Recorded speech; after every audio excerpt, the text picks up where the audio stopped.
Here's another podcast from the Pod Bros Network.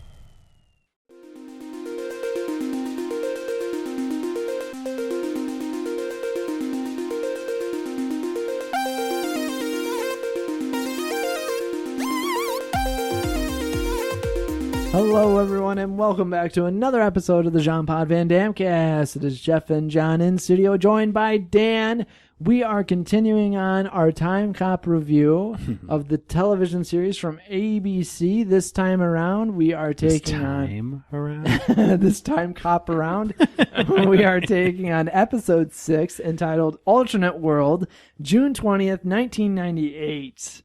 The director was Martha Mitchell, writers Alfred Goh, Mark Verheiden, and others.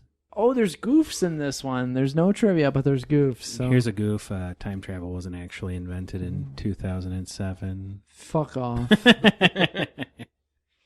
All right, so getting into it, we'll read goofs at the end of this episode. It is no spoilers. No spoilers at all, right? 1989, Pine Creek, Arizona, May 19th. We see two guys riding on dirt bikes having some fun. They find a deserted military base. They talk about Top Gun and Han Solo from Star Wars, in which the one guy says, "That's the beauty of foster parents. They blame everybody else for your mistakes." The guys cut into the base. There's another dude there with a grenade launcher. Yeah, the Terminator shows up, basically. Yeah, seriously. He's now shooting at them. They're laughing about it the whole time. I didn't know this was a minefield. Yeah. I think that was the poor run into it, too. It's like, I don't know if we should go in there. I heard it was a minefield. Oh, yeah, that's right. Yeah. Oh, it's just something to keep kids from having fun. Adults are so lame. Yeah, there's a sign that says time traveling grenade launcher. Minefield, same thing. By the way, that guy was a horrible shot with that grenade launcher. Oh, it was terrible. It was actually located said, on target locked. Target locked, and you can't even fucking do it, man. From a future grenade launcher. Wild men die young, Jack. Said the dude in a trench coat with black sunglasses. So we see Jack and Easter are talking about films and dating. And then we find out Jack stole his dad's car to impress a girl, in which he went to jail instead that night. So that's when you make the connection that was Jack on the dirt bike there, because they talk about it. They won't let Jack go because of regulation about whatever, saying you can't go back to help yourself. But then Jack says he's not going back to himself because he was in jail at that time. And they're like, that's why you're the best. You're a lawyer, time cop. They'll just send you there alone, and yeah. You know, obviously this person's targeting you, but we'll just send you in alone. No, you're totally fine, man. You found the loophole. Thank you. This is your reward. Yeah, this thing that they always say, hey, we're going to go fix this ripple in time back here in this town no one's ever heard of. Yeah, I know, right? So I don't know what the historical certificates could be, but yeah, you're up. Within, 20 years. Oh, yeah, you're fine, that no one famous came out of besides this specific person. So we find out that the day he was let out of jail, his foster dad adopted him. Aww. And then he goes back in time. And he shows up in front of Time Pirates, which is playing at the cinema there. Jack talks to some old guy that used to chase him out of the store back when he was little. Which he didn't think was weird because I don't know. He's like, I chase all you punk kids. Which punk kid were you? And he then asks his buddy at the time where Jack is. In the meantime, he's wrinkling the guy's tux because the guy was being an asshole to him, smart ass, and he's like, fuck off, I'm from the future. It's like, you wrinkled my tux, man. Nobody cares about wrinkles in my era. It's true, though. Like, no one uses irons anymore. That's true. Shows ahead of its time. It really was. They did have knowledge of the future. We see that the dude that was blowing up the grenades had went back on a rogue sled on the streets of D.C. that got him thrown in jail. He's a former TEC agent. Jack and him bump into each other and they start fighting. They roll into the street, and right before they get hit by a car, they travel back in time. They're in the TEC headquarters now, in which Mac pulls a gun on Jack and says he's under arrest. We see that Jack is a time-traveling criminal in this timeline.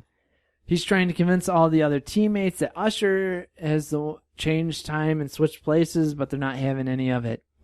He's handcuffed and in one of those sparkly jail suits now that we've seen from Ian Pasco. Usher comes into the interrogation room and starts talking with them. We find out Usher tried planting an explosive in the car, but Jack crashed it before it could go off. And I really didn't understand. Yeah, why even add the explosive? Just just say that you cut the brake lines like you already did. Like, why cut the brake lines and put put the explosive? Yeah, right. No, all we know is that Jack's not the bad guy. That's what we get out of it through time travel. Yep. The guys are trying to figure out what's going on. Easter thinks something is up. Claire says the controller doesn't check out Jack's controller as time controller, even though it is one of the TEC's official controllers. It's just the wrong serial number.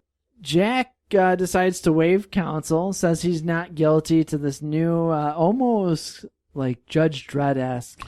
Yeah, like the counsel. trial took about 5 minutes. Yeah, trial took not long at all. I was just like kind of thinking, well, shit, if this is 2007, I don't want to live here anymore if that's the way trials are. As someone with, a legal background, as an attorney, that would just be a nightmare. Are you talking shit about Judge Dredd? No. Okay, good. No, Timecop. Jack blames Sam Usher for everything. The judge just doesn't believe him. Because, well, I mean... time travel, who could do something like that? Yeah, right? Exactly. So the judge instead sentenced him to death. Within like, 5 minutes. Yep. Yeah, you're dead. Fucking dead. You're dead, man. Like, yep, jury appears my ass. Yep, nope. This is time crime, baby. Yep, time crime, exactly. Different jurisdiction. Yeah, we couldn't find any time peers. So Jack and Sam are talking about how Sam is going to be the first person to make money in the past and the future. Jack says it's time he starts acting like a criminal himself, since he is one in this timeline. Tells Mac he wants to give up the spot where he traveled back in time under one condition: he gets to talk with Claire Hemmings.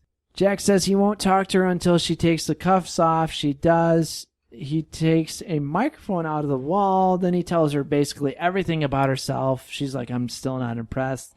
She thinks he's stalking her. She still isn't convinced. There's something that I forgot to mention in the beginning of the episode before he goes back in time. She talks about how no one ever took her to prom, and this abbreviation of TSNA, too smart. No action. No action. No action. Yeah, and we use that all the time. Yeah, man, that's what I use on you. He mentions, she's told him all this, and she's like, and then he decides to take her hostage and takes off with her. Jack ends up getting shot by Usher. Claire bandages him up, and then we find out that in this timeline, Claire and Usher dated for 6 months. She just doesn't believe that he's a bad guy. Jack wants her to tell him she trusts him. They start kissing instead. Which is weird. Yep. Then they're going over meanwhile, back at this new TEC, they're going over all the tapes. The Easter is trying to figure out what's up. He knew all the security codes and everything else. He's like, either something's wrong here or, we need to change our data security. We find out that Usher keeps his sled at an abandoned train station, which is directly above his apartment. Yeah, man. No one.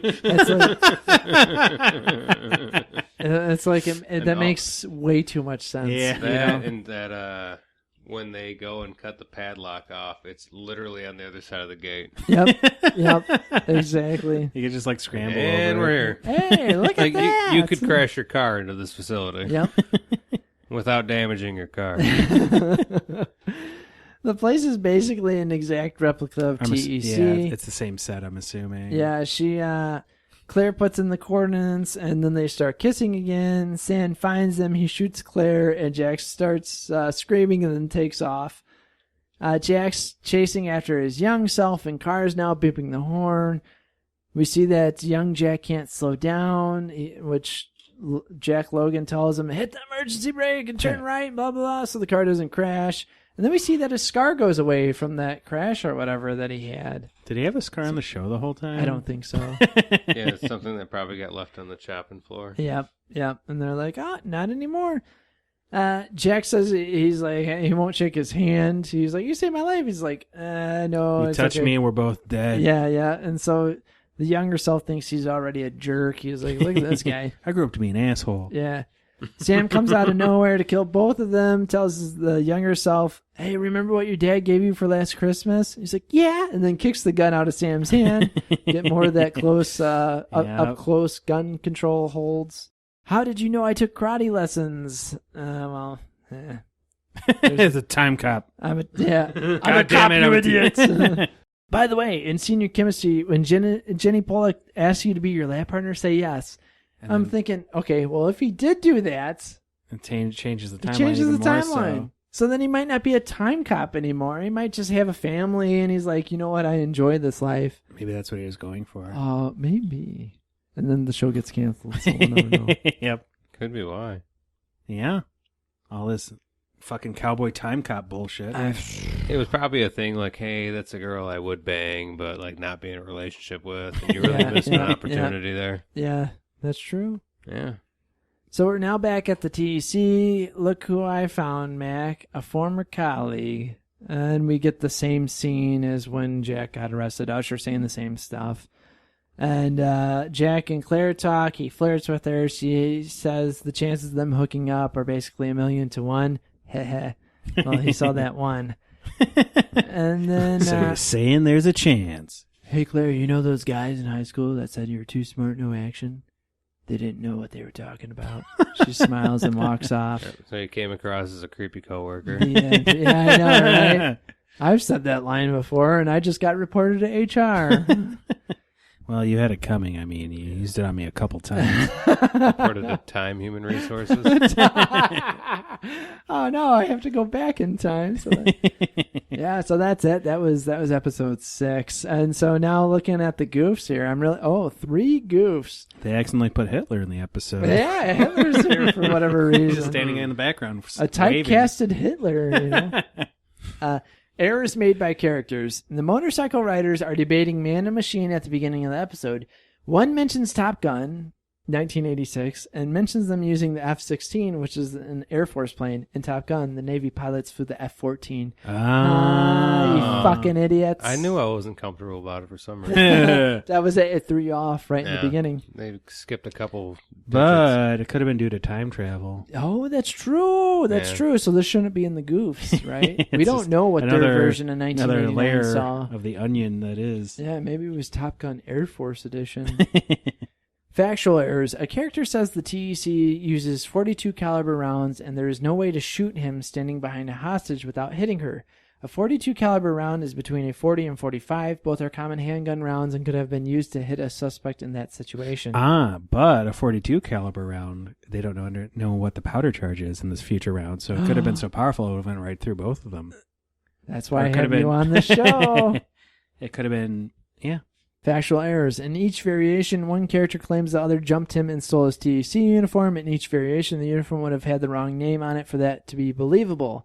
If Logan had stolen Usher's uniform, it would have had Usher's name on it, and vice versa, that's true. Wow. Since each had the proper really uniform on before this happened. Additionally, both of them were not close to being the same size, so the uniform wouldn't have fit well. Time cops are dumb. Well, it's the same thing. Like when you travel through space and time, you change sizes. We've already discussed this. Yeah, that's true. We just haven't figured out if you shrink or grow. Yeah, right. I always had a lot of trouble with the fact that he had this big elaborate plan to go back and change his life, and he just kind of assumed that somebody else wasn't gonna tell him he's a D-bag in the future. Yeah, man, right? So they just show up back in the sled, and everybody's like, who the hell are you two guys? It's true. Plus, if you time travel, when you go back to the same spot, the Earth will be in a different part of its orbit, and so you'll just be in outer space. What? Also, the sun's rotating, so you'll be in a totally different spot in the celestial orbit as well. So we're thinking too much. That's a classic time travel. Right. Yeah. Yeah, but it's true. Right. Oh, but in 2007, they accounted for all that. Yeah, they already did. Exactly. Plus, they teleport when they time travel, too, because you never know when you show up. So that's why you always end up in weird spots. Yeah, man. But you always end up sitting in a sled when you get back. I was just going to say, no matter what, you take a sled going forward. Where does the sled go? I don't know. And then because the sled doesn't appear with you. No. It's waiting. It just goes in, and then when you come back in a sled, it turns around and waits. Yeah. So in order to go the exact opposite side of this little weird blob puddle portal thing. Yeah. to go back to the future, you don't have to like be in the sled. You just hit your time button. But you will controller. be in the sled. And then it puts you in the sled. Yeah, it puts you in there. Straps you in. So what happens if you have to arrest two guys? Does one sit in this co-pilot seat and the other one just like hangs on the back? I think he sits in your lap. Oh, yeah, that's true. Or they probably have like a stretch time sled for like proms and whatnot. Oh, Yeah. It would make sense. It would almost feel like that maybe a time sled is great for stock footage filler. No. That's probably not their first concern when it came to reusing time sleds. Not at all, no.